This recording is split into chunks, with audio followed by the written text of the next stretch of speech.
नमस्कार, प्रभात साक्षी news network के खास कार्यक्रम चाय पर समीक्षा में आप सभी का स्वागत है। इस सप्ताह के राजनीतिक मुद्दे कोरोना वायरस, लॉकडाउन और उससे उपजी परिस्थितियों के इर्द गिर्द ही रहे। लेकिन लॉकडाउन को विफल बताने का कांग्रेस ने जो एक अभियान चलाया वो पूरे सप्ताह भर छाए रहा। कांग्रेस के नेता बार बार कहते रहे कि लॉकडाउन विफल है, लॉकडाउन लगाने की रणनीति, लॉकडाउन से बाहर निकलने की रणनीति विफल रही। और वहीं सरकार की ओर से चाहे केंद्रीय मंत्री हों, चाहे वो स्वास्थ्य मंत्रालय के लोग हों, सब बार बार बताते रहे कि लॉकडाउन ने कितना फ़ायदा दिया, कैसे फ़ायदा दिया और देश को इससे और क्या क्या लाभ हुए। वहीं अगर हम देखें, राजनीति भी अपने चरम पर रही, जहां पर नरेंद्र मोदी सरकार अपने इस दूसरे कार्यकाल का पहला वर्ष पूरा करने जा रही है, तो विपक्ष खासतौर पे कांग्रेस आमादा रही कि आपने इस एक साल में कोई काम नहीं किया, देश की अर्थव्यवस्था को बिल्कुल आपने रसातल में पहुंचा दिया है। प्रवासी श्रमिकों की आप बिल्कुल कोई उनके लिए काम नहीं कर रहे हैं, उनके खाते में 7,500 रुपये दीजिए, नहीं तो वो बेचारे भूखे मर जाएंगे। ये मामला सुप्रीम कोर्ट भी पहुंचा। सुप्रीम कोर्ट ने प्रवासी श्रमिकों की समस्या पर गौर करते हुए राज्य सरकारों को निर्देश दिए कि उनकी रेल यात्रा का, उनकी बस यात्रा का खर्चा उठाएं, उनके लिए भोजन की व्यवस्था करें, उनके लिए जो जरूरी सूचनाएं हैं वो उन तक समय पर पहुंचे कि कब कहां से कौन सी बस जानी है, कौन सी ट्रेन जानी है। इसके अलावा अन्य कई सुझाव दिए गए, केंद्र को भी निर्देश दिए गए कि उनका ख्याल रखें और जो भी पीड़ित है, जो इस संकट में, जो इस संकट की आप जो मार है जिसको पर सबसे ज़्यादा पड़ी है, उनका ख्याल रखें। वहीं अगर हम बात करें हमारे पड़ोसी देशों की, तो चीन ने आंखें दिखाई, नेपाल ने आंखें दिखाई, लेकिन भारत सरकार ने भी गर्मी दिखाई, तो इनके तेवर सबके ढीले पड़ गए। वहीं अगर बात करें देश की अर्थव्यवस्था की, तो देश की अर्थव्यवस्था के बारे में जो कहा जा रहा था कि बिल्कुल रसातल में जा रही है, लेकिन अब आप देखिए कि लॉकडाउन 4 में जो ढील दी गई है उससे अधिकांश जो औद्योगिक इकाइयां हैं वो चालू हो चुकी हैं। अर्थव्यवस्था धीरे धीरे पटरी पर आ रही है, देश आगे बढ़ रहा है। देश को आत्मनिर्भर बनाने का जो संकल्प प्रधानमंत्री ने देशवासियों को दिलाया है, उसका भी एक सकारात्मक असर देखने को मिला कि अब लोग इस बात पर, खासतौर पर औद्योगिक इकाइयां इस बात पर जोर देने लगी हैं कि जो सामान अभी देश का ऐसा है कि जो हमें बाहर से आयात करना पड़ता है, क्यों ना उसको घरेलू उत्पादन किया जाए। यहीं पर ही अगर उत्पादन करेंगे तो देश आत्मनिर्भर तेजी के साथ बढ़ेगा। इसके अलावा लॉकडाउन 5 को लेकर भी तमाम तरह की अटकलें रहीं और खासतौर पर अगर हम देखते हैं जो महाराष्ट्र का देखें, तो महाराष्ट्र में जहाँ वहाँ की सरकार पर थोड़ा सा अस्थिरता के बादल छाए, लेकिन बीजेपी ने स्पष्ट कर दिया कि हमारी ऐसी कोई मंशा नहीं है, ना तो सरकार गिराने की, ना राष्ट्रपति शासन लगाने की। लेकिन महाराष्ट्र और कोरोना वायरस का जो संक्रमण का फैलाव है दिल्ली में जिस स्तर पर हुआ है, उसको देखते हुए केंद्र और राज्य की सरकारें भी चिंतित है। फिलहाल आइए आज के इस कार्यक्रम में करते हैं इस सप्ताह की घटनाओं का विश्लेषण। जनता के प्रश्न क्या हैं वो जानते हैं और उनका सटीक जवाब देने का प्रयास करते हैं।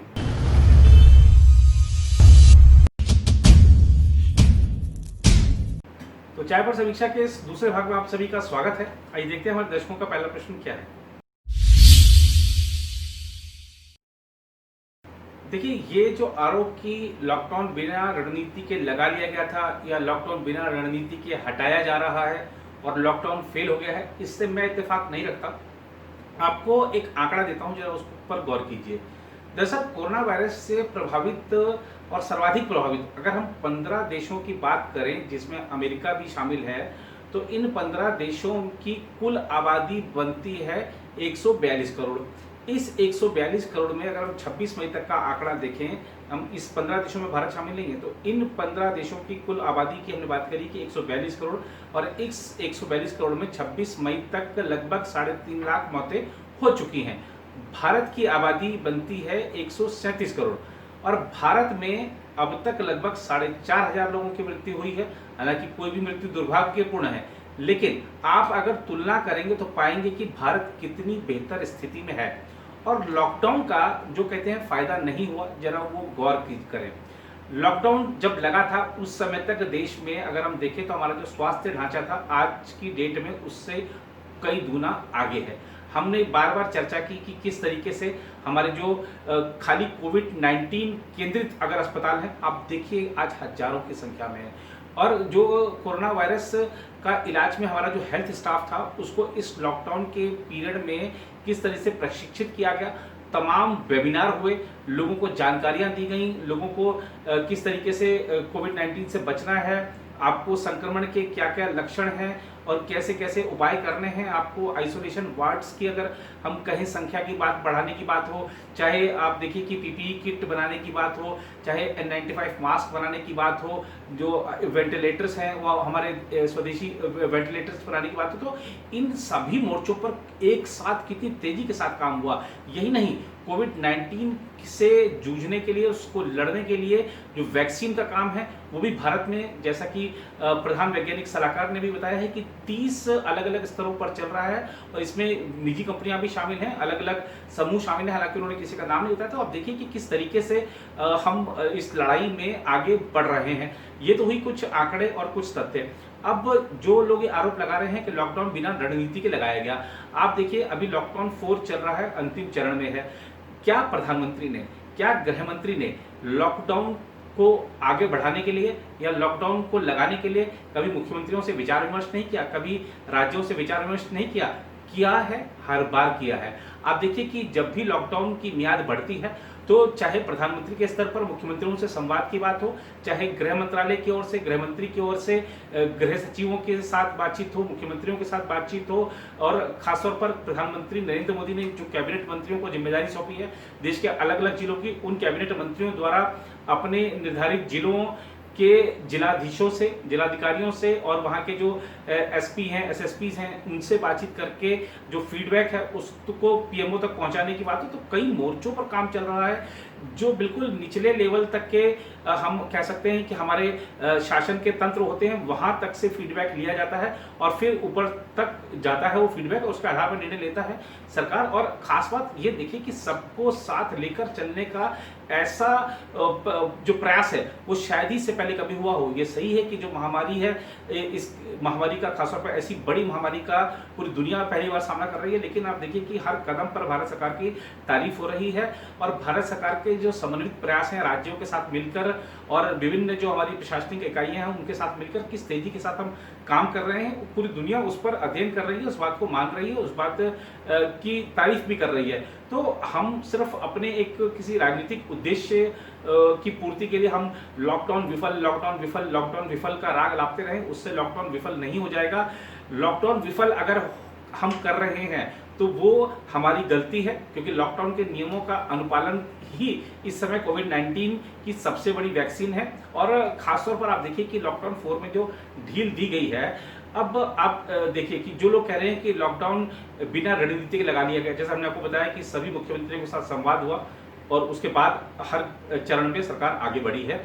जैसी ऐसी राज्यों की मांग रही वैसा वैसा केंद्र ने दिया है, चाहे जो लॉकडाउन से निपटने के लिए और अधिकारों की बात हो, जैसे हम लॉकडाउन 4 में देख सकते हैं कि राज्यों ने कहा था कि हमें ये अधिकार दीजिए कि हम red zone, orange zone, green zone का निर्धारण करें, केंद्र ने दे दिया और राज्यों ने अपने हिसाब से छूट दी। तो और लॉकडाउन के नियमों का उल्लंघन भी हुआ, जिसको लेकर केंद्र सरकार ने, गृह मंत्रालय ने चेताया भी राज्यों को कि आप ऐसा मत करिए।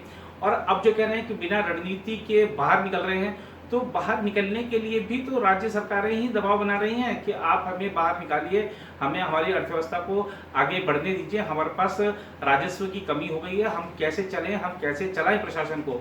तो राज्यों को पूरे जो सार्वभौमिक अधिकार हैं उनको पालन करने दिया जा रहा है। वो आगे जैसे जैसे लॉकडाउन से बाहर निकलना चाह रहे हैं और आखिरकार देखिए लॉकडाउन हमेशा के लिए तो नहीं लग सकता है, लॉकडाउन से बाहर निकलना ही है, लेकिन इसमें कोई दो राय नहीं है कि कोरोना वायरस की चेन को तोड़ने में लॉकडाउन कारगर रहा है। और ये जो अध्ययन है, ये विदेशी कई सारे अध्ययन है, हम अगर अपने देशी अध्ययनों को नहीं मानते तो विदेशी अध्ययनों को मान लीजिए। जो लोग लॉकडाउन फेल कर रहे हैं, लॉकडाउन फेल होने की बात कर रहे हैं, कि विदेशी अध्ययन भी ये कह रहे हैं कि भारत ने समय पर, जी हाँ, भारत ने समय पर राष्ट्रव्यापी लॉकडाउन लगा के और एक तरह से संपूर्ण लॉकडाउन करके कोरोना वायरस से होने वाले नुकसान को काफी हद तक कम किया है। वरना संक्रमण के मामले जो आज हम 1,70,000 के पार देख रहे हैं, वो स्थिति हमारे हो सकता है कि शायद महीने भर पहले, 1.5 महीने पहले हो गई होती। जो आज हम आंकड़ा देख रहे हैं मृत्यु का लगभग 4600 के आसपास का, वो 1.5 महीने 2 महीने पहले हो गया होता। तो आप देखिए कि जो कम्युनिटी स्प्रेड पे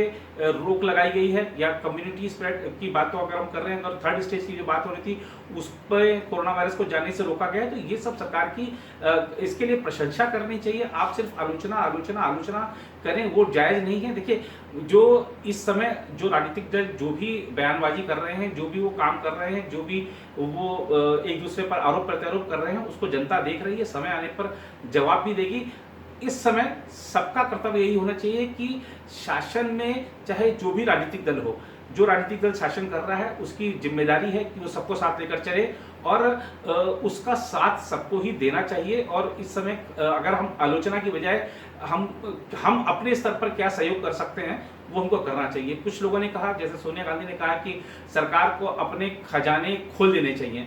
सरकार ने खजाने पहले दिन से खोले हैं। आप देखिए कि लॉकडाउन जब से लगा है तब से कई बार आरबीआई कई रियायतें दे चुका है। आप देखिए, चाहे वित्त मंत्री के स्तर पर घोषणाएं हो, प्रधानमंत्री के स्तर पर घोषणाएं हो और निचले स्तर पर लाभ मिलना शुरू हो गया है। तो हम ये तो देख ही नहीं रहे कि जो उसको लाभ मिल रहा है, हमने उससे कभी पूछने की कोशिश भी नहीं करी कि आपको कितना लाभ मिला, कितना लाभ अब तक पहुंचा। हम सिर्फ आलोचना कर रहे हैं। देखिए, टीवी चैनलों पर जो दृश्य दिख रहे हैं कि प्रवासी मजदूरों की बेहाली के, इससे सब चिंतित हैं, सब दुखी हैं, लेकिन हम सिर्फ दुख ही प्रकट करते रहें, हम सिर्फ आलोचना ही करते रहें, उससे ज़्यादा सटीक ये होगा कि हम आगे बढ़कर खुद से मदद करें और कुछ अपने स्तर पर ही सही, पार्टी के स्तर पर सही, संगठन के स्तर पर सही, ऐसे बहुत सारे स्वयंसेवी संगठन काम कर रहे हैं। जो लोग आलोचना कर रहे हैं वो क्यों नहीं कुछ करके दिखाते हैं। आप कुछ करके दिखाइए, फिर आलोचना करिए। आपने बस का एक पासा फेंका था, आप बसें चलाने देते, आप जो जहां से बसें आ रही थी आपने राजस्थान से लाकर दिल्ली बॉर्डर पर खड़ी कर दी, वो यूपी बॉर्डर पर खड़ी कर दी, आप वहां से खाली बस यहां तक ले आए। जो लोग राजस्थान से आ रहे हैं, जो लोग पंजाब से आ रहे हैं, जो लोग महाराष्ट्र से आ रहे हैं, आप उनको ही यहाँ तक ले आते। आगे की सवारी राज्य सरकारें कराती, नहीं कराती तो आप उन पर प्रेशर डालते कि हम यहाँ तक तो ले आए हैं, हमारी बसों को आगे भी जाने दें। तो आपकी भी मंशा राजनीति की थी, हो सकता है उधर से भी मंशा राजनीति की हो, लेकिन ये समय राजनीति का नहीं है, ये समय राष्ट्रनीति का है। राष्ट्र के लिए सोचिए, जो जरूरतमंद है उनके लिए सोचिए। और लॉकडाउन फेल बता देने से, अभी आप लॉकडाउन देखिए, लॉकडाउन फेल रहा या सफल रहा इसका निर्धारण अभी नहीं, कुछ समय बाद करिएगा तो ज़्यादा तथ्यपरक होगा। अभी हम राजनीति में कुछ भी कह सकते हैं कि आप फेल हो, आप हर मोर्चे पर विफल हो, आप कुछ नहीं कर पाए, आपकी नीतियाँ लोक कल्याण के हित में नहीं है, तो ऐसे बहुत सारी चीज़ें कही जा सकती हैं। इनको एक राजनीतिक बयानबाजी के रूप में देखा जाना चाहिए, लेकिन सरकार ने इसमें किसी को संशय नहीं होना चाहिए कि लॉकडाउन समय पर लगाया था और उसका फायदा देश को निश्चित रूप से हुआ है। आइए देखते हैं हमारे दर्शकों का दूसरा प्रश्न क्या है। देखिए, आपका जो प्रश्न है कि क्या भारत गहरी मंदी के दौर में आ गया है, इसमें कोई दो राय नहीं कि भारत ही क्या, आप देखिए कि पूरा विश्व गहरी मंदी के दौर में है। और यकीनन भारत में भी ये जो चौथी मंदी आई है, अगर हम कहें तो हाल के इतिहास में चौथी मंदी है और ये शायद सबसे गहरी मंदी हो। और आप देखिए कि लेकिन हम इसको लेकर निराश नहीं हों। हमें राजनीतिक दलों के बीच चल रहे आरोपों प्रत्यारोपों से थोड़ा सा नज़र हटाकर हमारे जो बिजनेस एक्सपर्ट्स हैं, हमारे जो औद्योगिक एक्सपर्ट्स हैं, हमारे जो अर्थव्यवस्था के जानकार हैं, जरा उनकी बातों पर गौर करना चाहिए। हम शायद अखबारों के पन्ने भी पलटते हैं तो सिर्फ राजनीतिक खबरों में ही किस पार्टी से कौन गया, किस पार्टी में कौन आया, किस पार्टी में क्या उठा पटक है, या खेल जगत में क्या हो रहा है, फिल्म जगत में क्या हो रहा है, यही सब पढ़ लेते हैं। हम शायद कभी बिजनेस पेज पर अच्छे से नज़र नहीं दौड़ाते हैं। ऐसा ही आप देखिए कि अगर हम जो समाचार चैनलों की बात करें तो आप सिर्फ राजनीतिक खबरों से, सिनेमा जगत की खबरों से या मनोरंजन जगत की खबरों से संबंध रखते हैं। आप अगर बिजनेस चैनलों पर जाते भी हैं तो या तो अपने लाभ के लिए कि किस तरीके से कौन सा शेयर बढ़िया चल रहा है, किस में इन्वेस्ट किया जाए, कभी जो हमारे एक्सपर्ट्स होते हैं उनको सुनना चाहिए। अब आज हम आपको एक्सपर्ट्स की ही बातें बताते हैं। अब क्रिसिल ने कहा है, जो कि एक रेटिंग एजेंसी है, ख्याति नाम रेटिंग एजेंसी है, उसने भी कहा है कि भारत की जो अर्थव्यवस्था की विकास दर है वो नेगेटिव में जा सकती है और 5% तक की बड़ी गिरावट आ सकती है। जो शून्य, अगर हम कहें कि शून्य विकास दर रह सकती है, ऐसा भी कईयों ने कहा है। अब आप देखिए कि जो, लेकिन हमारी अर्थव्यवस्था को अगर आप देखेंगे तो भारत को आत्मनिर्भर बनाने की जो सरकार ने अपनी नीति को आगे बढ़ाने का काम किया है वो कितनी कारगर रहने वाली है। देखिए, संकट का समय है और संकट के समय में देश में एक नई लहर दिख रही है कि हमें आत्मनिर्भर बनना है, लोकल के लिए वोकल बनना है। आप इस बार का जरा हमारा जो एग्रीकल्चर प्रोडक्शन है वो देखिए, हमारे किसानों ने इतनी मेहनत करी है।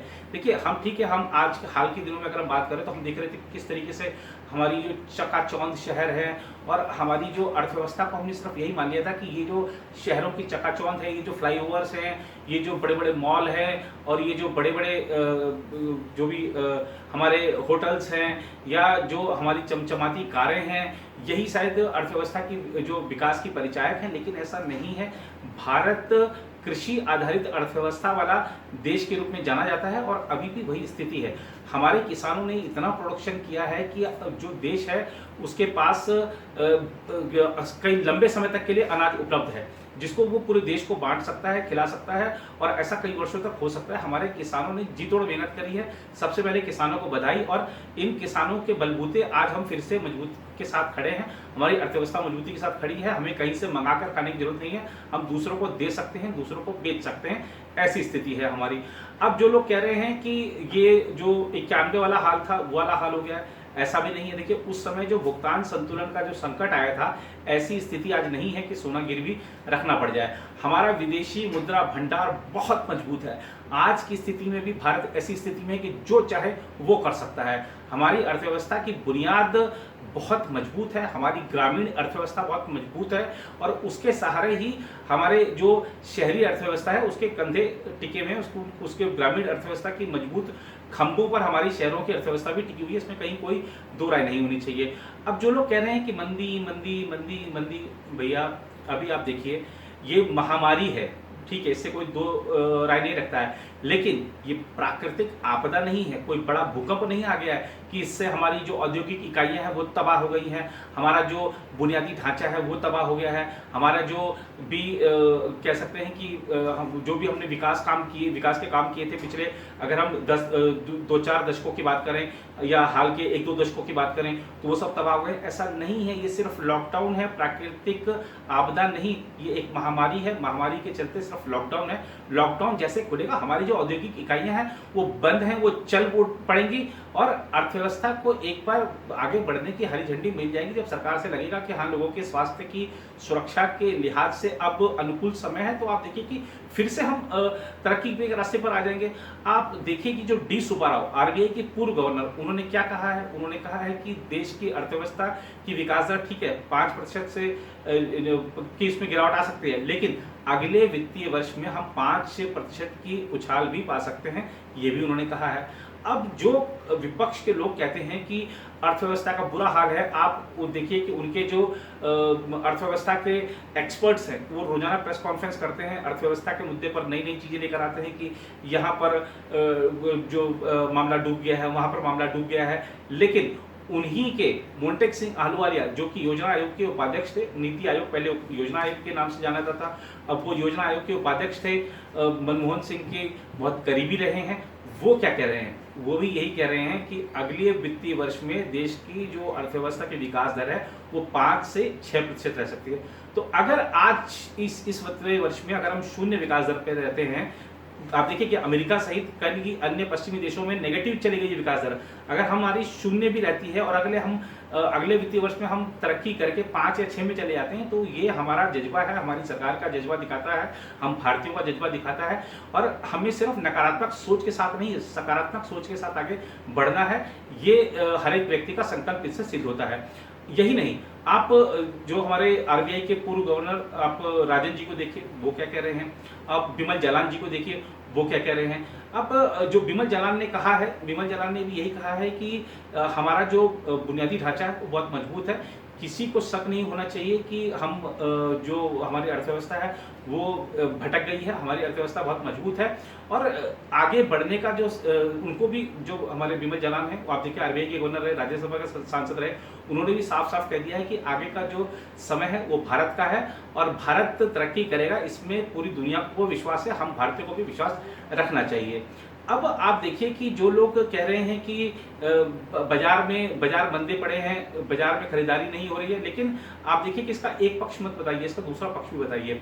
अब ठीक है, लोग कह रहे हैं कि लोग दुकानों पर नहीं जा रहे हैं, लेकिन अभी सबको अपने स्वास्थ्य की चिंता है, इसलिए दुकानों पर नहीं जा रहे हैं। लेकिन लोगों ने ई वाणिज्य को, यानी कि ई कॉमर्स को एक बहुत मजबूत संबल दिया है, और जो ई कॉमर्स कंपनियां हैं वो फिर से अपने पैरों पर खड़ी हो रही हैं, उनको ऑर्डर्स मिलने लग गए हैं। और चाहे वो ए शहर हो, बी प्लस शहर हो, सी शहर हो, हर एक शहर से उनके पास ऑर्डर की भरमार हो गई है। और सिर्फ जरूरी ही नहीं, गैर जरूरी वस्तुओं की भी मांग अब काफ़ी बढ़ गई है। तो और आप देखिए कि जो ठीक है, देखिए लॉकडाउन जो था और महामारी का एक काल था, इसने लोगों को फिजूल खर्ची के प्रति सतर्क कर दिया है। अपने स्वास्थ्य के लिए, अपने भविष्य के लिए, सेविंग के लिए लोगों को प्रेरित किया है। तो अगर लोग, आप देखिए कि एक और आंकड़ा आया था, वो आंकड़ा बताता है कि इस लॉकडाउन के काल में जो लोगों की बैंकों में सेविंग्स बढ़ी हैं, तो ये भी एक पक्ष है। तो लोग अपनी सेविंग के प्रति अब ज़्यादा संवेदनशील हुए हैं। और आप देखिए कि जो ये जो कोरोना काल जो लोगों को सिखा के गया, अपने स्वास्थ्य के प्रति सतर्क कर गया है।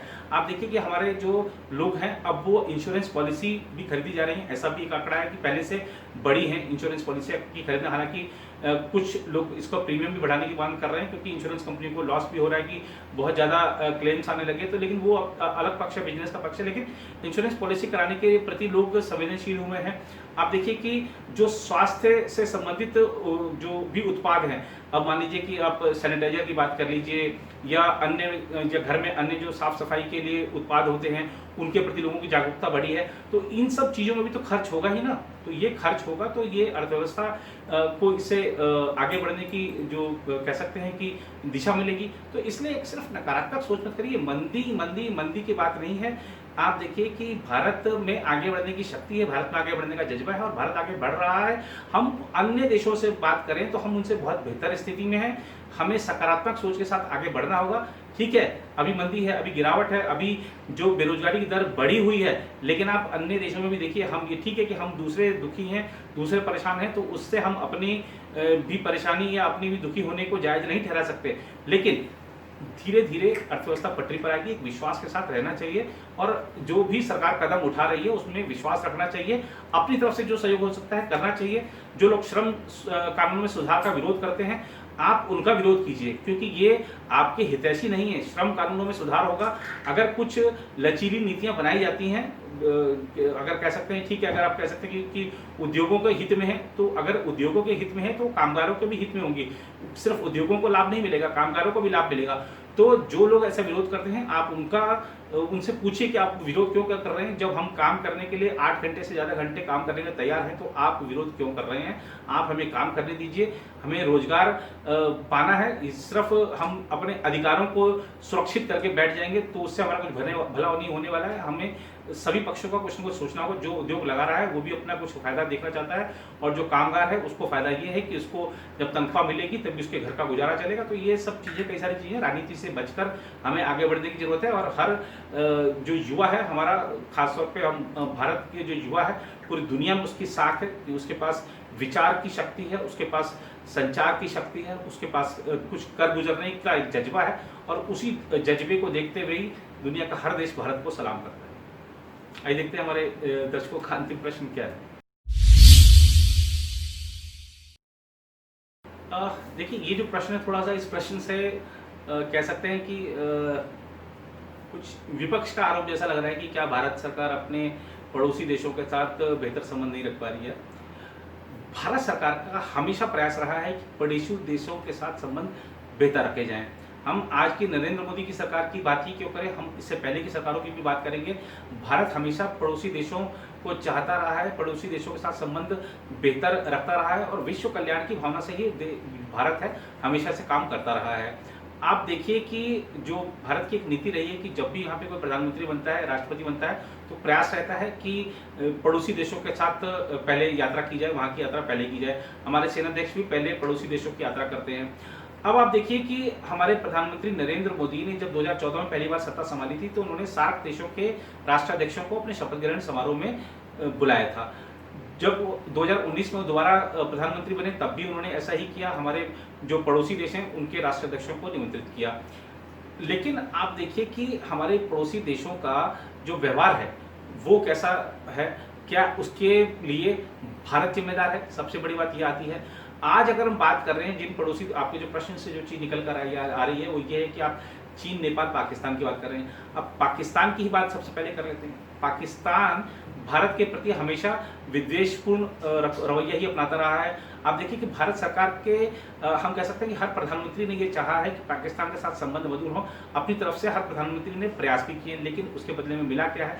जब जब संबंध सुधारने की पहल की गई है तब तक पीठ में छुरा घोंपा गया है। हमारे प्रधानमंत्री, वर्तमान प्रधानमंत्री नरेंद्र मोदी लाहौर तक होके आए, लेकिन उसके बाद क्या हुआ? उसके बाद आप देखिए कि जो हमले थे, चाहे वो हमारे जम्मू कश्मीर की बात हो, चाहे पंजाब की बात हो, तो इस तरीके से जो पाकिस्तान है उसकी नीति यही रही है कि भारत के साथ दुश्मनी रखो, दुश्मनी बरकरार रखो और सिर्फ भारत को उलझाए रखो। और एक शीत युद्ध का एक वातावरण सब पाकिस्तान ने छेड़ा हुआ है, लेकिन उसका खामियाजा भी उसको समय समय पर भुगतना पड़ता है, जिसके एवज में वो कुछ समय के लिए चुप हो जाता है, फिर उठ खड़ा होता है।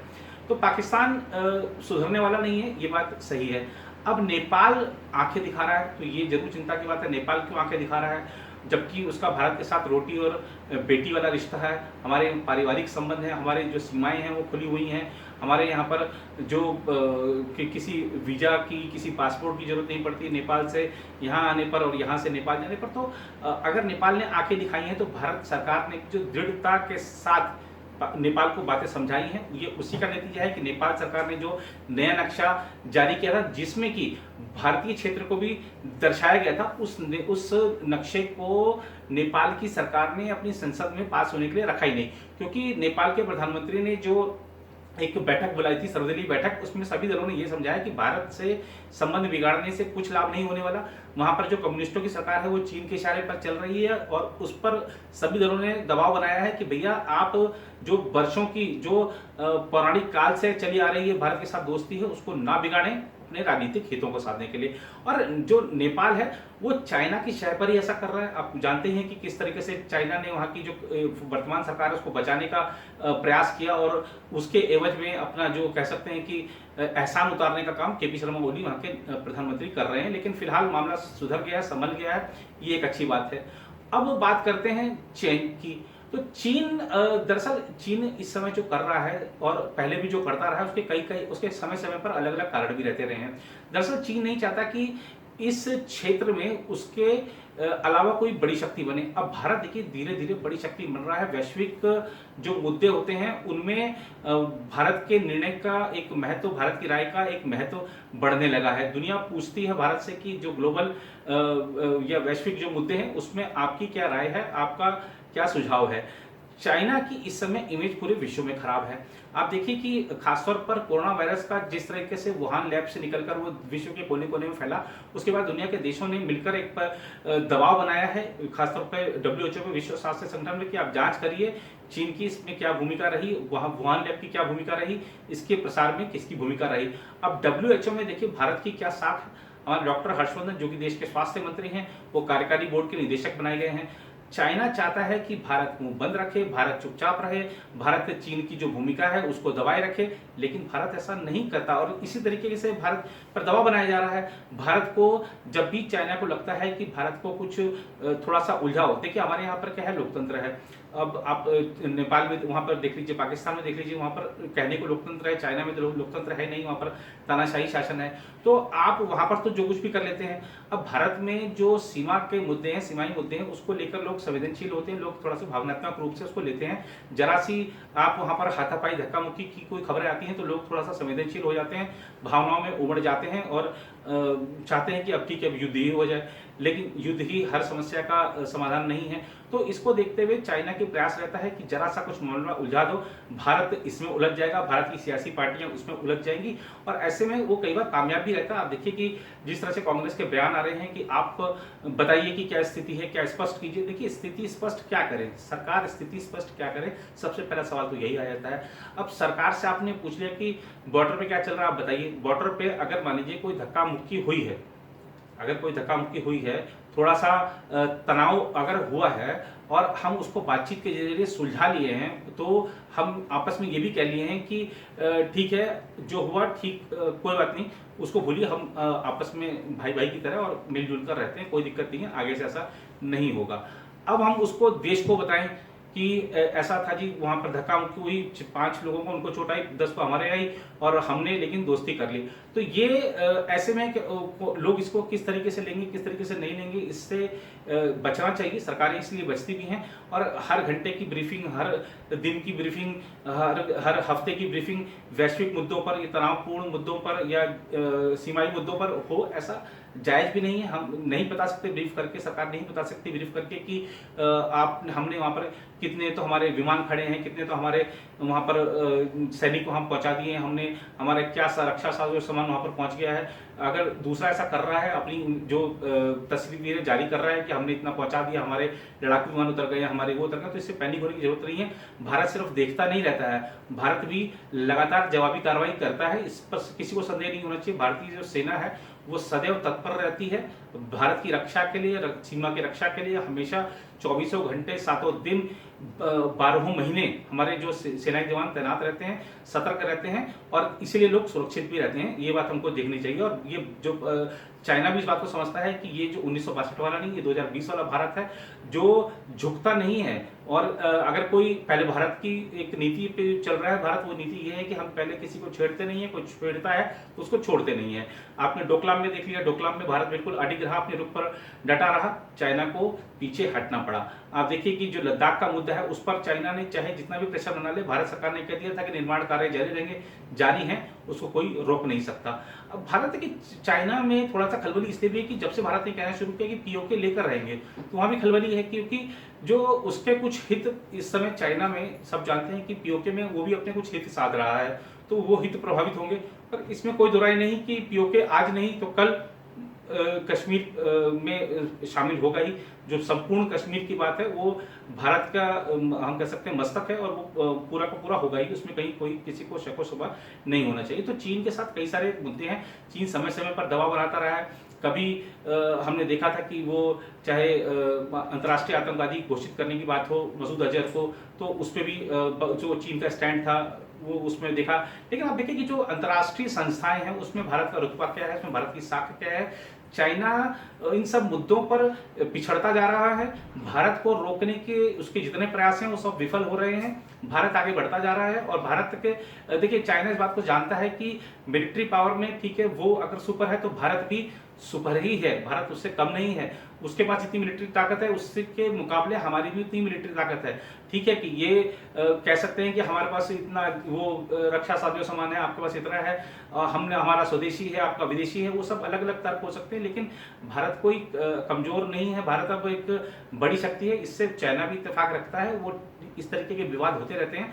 इन सब पर प्रधानमंत्री नरेंद्र मोदी ने आप देखिए एक ही तो बैठक करी थी जो एनएसए अजीत डोभाल के साथ, तीनों सेनाओं के प्रमुखों के साथ और हमारे रक्षा मंत्री के साथ। लेकिन आप देखिए कि किस तरीके से चाइना के तेवर ढीले पड़ गए। पहले जो चाइना के राष्ट्रपति कह रहे थे कि शी जिनपिंग ने अपनी सेना को कहा कि आप युद्ध के लिए तैयार रहिए, ये एक बैठक हुई और उनके तेवर ढीले हो गए। जो चीनी राजदूत है उन्होंने कह दिया कि बातचीत से मसले सुलझाए जा सकते हैं, तो बातचीत ही हल है। और आप इस बात से बिल्कुल चिंतित मत रहिए कि भारत चीन के बीच कोई युद्ध होने जा रहा है। कोई युद्ध नहीं होने जा रहा है। आज की जो समय है वो दोनों देशों के और विभिन्न देशों के जो हित हैं, खासतौर पर व्यापारिक हित, आपस में एक दूसरे के साथ इतने जुड़े हुए हैं कि युद्ध नहीं हो सकता है। बातचीत से मसले सुलझा लिए जाएंगे। और प्रधानमंत्री मोदी के चाइना के साथ निजी तौर पर काफी अच्छे संबंध हैं शी जिनपिंग के साथ, और जब वो गुजरात के मुख्यमंत्री थे तब भी।